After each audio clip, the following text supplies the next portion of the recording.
IPL point table शीर्ष में Punjab Kings 11 वर्ष पर आईपीएल रे पंजाब किंग्स क्वालिफायर खेलिबो।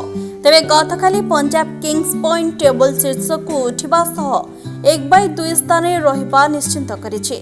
एहारि भितरे पंजाब किंग्स रो सह मालिक और बॉलीवुड अभिनेत्री प्रीति जिंटा को भिन्न मुड्रे देखा मिलता। स्टाडियम रे नाची उठिथिले प्रीति जिंटा, जहार वीडियो वर्तमान भाइराल हेबाय लागिछि। वीडियो रे देखा मिलुछि जे पंजाब किंग्स पॉइंट टेबल शीर्ष को जावाकू बहुत खुशी अछन्ते प्रीति जिंटा। एमिति कि जहाकू नै तांको फैंस मध्य सोशल मीडिया रे वीडियो पोस्ट करबा सह भिन्न भिन्न कमेंट मध्य देउछन्ती।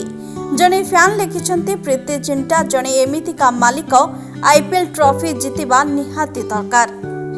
तेबे गतकाली 5 थर विजेता मुंबई इंडियंस को 7 विकेट परास्त करी पंजाब किंग्स पॉइंट टेबल शीर्ष को उठिबा सह 1/2 स्थान रहिबा निश्चित कहिछे।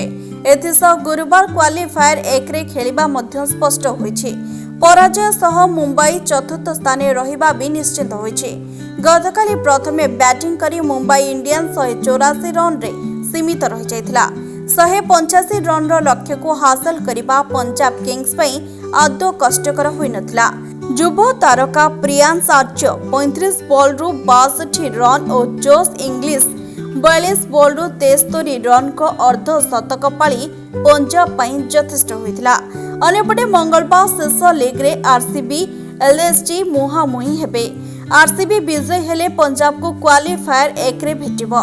हारिगले मुंबई इंडियंस शुक्रवार एलिमिनेटर खेलिबो। द्वितीय क्वालिफायर रविवार खेला जिबा परे जून 3 तारिख रे फाइनल खेला जिबो। सोमवार टॉस जीति मुंबई को बैटिंग पई डाकिथिले पंजाब अधिनायक Shreyas Iyer. Ryan Rickelton 20 ball रु 27 रन और रोहित शर्मा 21 बॉल रु 24 रन सतर्कतार सह बैटिंग करिबारो मुंबई पावर प्ले 6 ओवर भितरे 1 विकेट हराई 52 रन कइथिला। उभय किंतु लंबा खेली पाई नथिले। तिलक वर्मा एक विफल हेबा मुंबई को चापरे पकाइथिले मध्य सूर्य कुमार यादव 39 बॉल रु 57 रन शेष बॉल रे आउट हेबा पूर्व पाली को एक प्रकार सजाड़ी नैथिले। शेष भाग रे हार्दिक पांड्या 15 बॉल रु 26 रन एवं नमन धीर 12 बॉल रु 20 रन भल अवदान रखिथिले। तीन द्रुत bowler Arshdeep Singh, Marco Jansen, Vijay Kumar Vyshak प्रत्येक 2 लेखाएं विकेट नेथिले।